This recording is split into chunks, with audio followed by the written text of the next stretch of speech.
Depuis 2021, une vendeuse, une employée d'une pâtisserie a détourné près de 300 000 euros. Par jour, en espèces, elle prenait entre 100 et 300 euros dans la caisse. Alors, usurpation d'identité de l'entreprise, enregistrement frauduleux d'un terminal de paiement électronique à son nom utilisé pour la moitié des paiements clients détournés vers son propre compte bancaire. Alors, d'après ce que j'ai compris, c'est qu'elle avait aussi son propre TPE qu'elle utilisait pour la moitié des paiements par carte et l'argent allait directement sur son compte bancaire. Le pire, c'est que cette vendeuse était considérée comme le bras droit de la gérante. Vous l'appelez le bras droit, c'est encore plus blessant.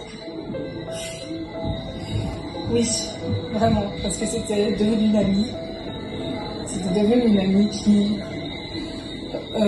m'a beaucoup soutenue, m'a beaucoup encouragée, était sur tous les fronts avec moi, se téléphonait le soir, on faisait la liste ensemble, programmait des choses ensemble et c'est vrai que c'était très choquant.